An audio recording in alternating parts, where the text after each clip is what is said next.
الآن الحمد لله الفضائيات الآن جاي ننفضح، يوم على يوم جاي ننفضح.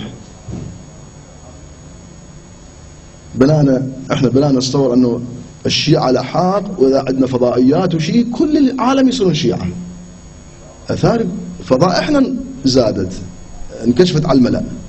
واحد من اهل السنة يتحدث ويانا يقول انا بنائي اول بنائي كلش كنت ماخذ نظرة، خصوصا بعد ثورة الخميني وكتب الشهيد الصدر، انه الشيعة متعمقين، اهل فلسفة، عندهم الصدر متألهين وعندهم فكر، ويا ريت انه العالم يطلع على فكرهم.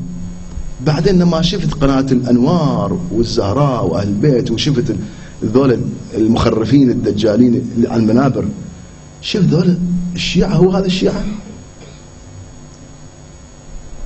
واحد يستحي انه يصير شيعة لما يسمع هاي المخرفين في قناة الفضائية الشيعية.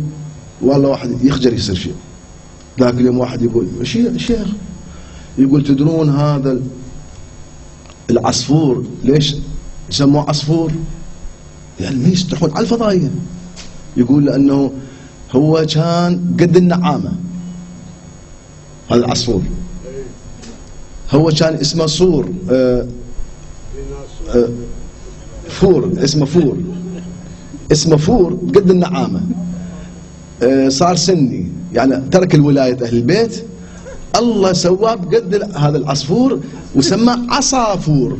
هو فور اسمه عصافور، عصا الله فسموه عصفور. يعني والله هذا حكي هذا بالفضائية مو خزي على الشيعة، شيعة الإمام علي وأهل البيت، الإمام الصادق، الحسين. يصير مستوانا بهالمستوى اللي أنا يقول خذ من مال الناصب. الناصب شنو؟ كل من خالف الشيعة هو ناصبي. والله هذا مو فضيحة؟ بس أنا ما كتبنا هاي. عصر العصفور أكبر بحجم النعامة واسمه فور، لكنه عصى الله، توقف عن ذكر لله أو تأخر عن الإقرار بالولاية، فقاموا المخلوقات اللي في زمانه يقولون عصى فور، عصى، بالتالي دمجت صارت عصفور، دمجت مثل قضية حضر موت.